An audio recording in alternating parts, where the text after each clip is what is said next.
this morning I wanted to share some ideas about the nature of consciousness, duality and non-duality, the unified field, and much of this is going to make more sense if you've already done some studies in both Eastern philosophy that speaks of the one self and transcending time and space and returning to the one, the consciousness of the one that flows through all things, and also with new physics, and especially with information presented by authors like Greg Braden and the Divine Matrix, and much of what is presented by Einstein and new physics and quantum physics today.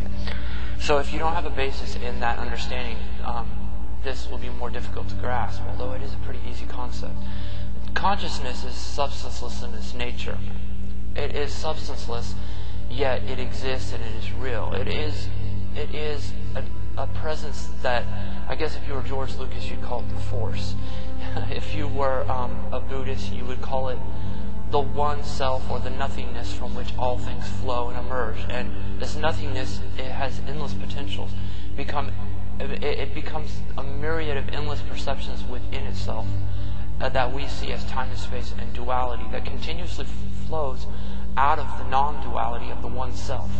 The one self is who you are beyond and within time and space. The nature of duality is like the proverbial coin. It has one essence that flows and comprises all perceptions of duality within time and space. And every perception that is conceived within duality. Now, I'm going to digress for a minute, but if you're familiar with the Divine Matrix and with David Bohm's work, and you'll know that there is both a particle and a wave. And the particles are what you would call duality, the observer, that which is observed and can be observed and quantifiable, but yet the higher nature of these particles is that they are all part of a unified wave or a unified field, as quantum physicists refer to it, and as the ancient mystics refer to as the one primal self, that from which all things flow. This is not two separate things. These are two parts of the same whole that comprises the one fabric that makes up time and space, duality, and that from which duality flows. If you study Eastern philosophy, you notice that a lot of the mystic philosophies, the shamans, the Sufis, the Gnostic Christians, the Buddhists, the yogis of the East, these people that have tapped into the unified field for thousands of years have described it as the one self and transcending duality and returning to the state of the one self. But they have seen this as the objective of a soul within time and space. You must return to the knowingness and the consciousness of the one force, the one self that flows through all things, because that is who you are. Yet what I believe has not been fully understood is that you cannot escape at the same time duality, because duality is also what you are. Duality is what the one self is as well. It is the other side of the coin, and you cannot separate the one from the other. We have consciousness that expresses itself as that which is observed and the observer. That is duality. And everything that is observed instantaneously flows through the one force, the one self, that in turn comprises all within duality. So every perception that is perceived and conceived and created within duality, within time and space, within one soul's interaction with another soul, within one part of time and space with another part of time and space, those perceptions instantly flow and are received by the one force, the one self, of which all things are also comprised. It's a never-ending process of evolution of the one through the many. And you cannot separate these two things. You already, once you are conceived within time and space as a soul that can act for itself, you have been conceived by another part of duality and brought into a state of duality from non-duality.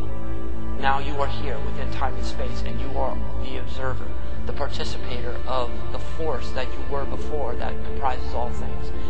But yet, what is that observer made of? that observer may not see beyond its own spectrum of senses, its own observational point of awareness within time and space. But it is, in essence, also non-duality at the same time, because it can be made of nothing else. So, I remember studying in Eastern philosophy the Tibetan Book of the Dead, and the Tibetan monks spent many thousands of years in the Himalayas transcending the state of duality and returning their consciousness to the state of the one. And they speak of, after the death of your physical body, distinctly speak through their meditations of how to prepare for death. And they've instructed people in a book called the Tibetan Book of the Dead, which many people have read or are familiar with. In this book, this ancient text speaks of drawing yourself, once you are released from the bondage of physical embodiment, the part of consciousness that has attached itself to the DNA that developed into the body that you see yourself as now within time and space. Once you are released from that bondage of embodiment that you call physical death, your soul does not die. And they speak of returning to the white light, the pure one state.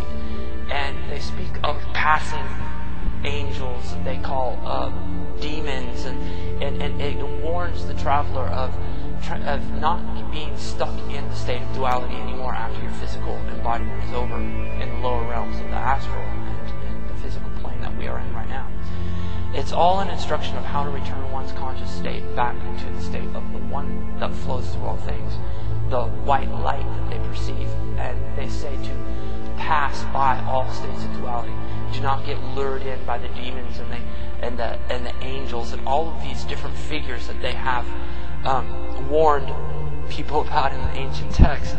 When you see them, go past them, and keep returning to a state of no self, or the state of the one self that flows through all things.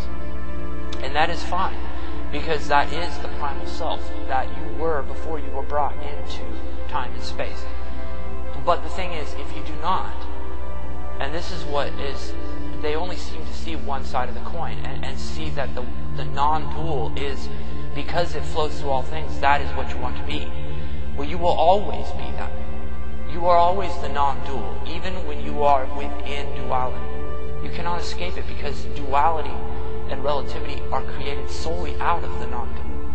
So you are in that state of non-duality while you are within time and space, either while you are embodied here in a physical embodiment. And it's much difficult to perceive that with the physical senses of touch and sight and smell and taste and hearing, because of the vehicle of which you find yourself in. But you are still part of the non-dual while you are here. Every perception that is created and that is perceived by you is given to the non-dual that flows through all things. Every part of duality instantly receives it, whether they are conscious of it or not, because your perceptions instantly flow through the fabric of all that is. And that may be something that you do not perceive, especially when you are here, because your physical embodiment blocks you from the perceptions of the non-dual. But I've discovered also, upon the release of your physical embodiment, that the soul also maintains its senses, and the senses expand dramatically in their perception of what is within within duality. You will perceive much more when you are released from your physical embodiment of that which is around you that you have not been aware of. You were still in a state of duality after your physical body dies. Now, Eastern mystics teach then you must, in order to transcend and return to who you are, you must release yourself from the state of duality and return to the one, the state of the one self that flows through all things. But you already are there when you are within duality, even if it is beyond the perception of your physical senses or the senses that you have when you are released from your physical embodiment. You cannot escape it. And if you do, and you try to, and you return just solely to the state of the non-dual, you still are within duality, because you are simultaneously flowing through all things. You don't have to give up one side of the coin in order to have the other. And that is what Eastern mystics teach. And the reason why they do, I've discovered, is because of the evolution of humanity, and from its conception, and from what has been going on with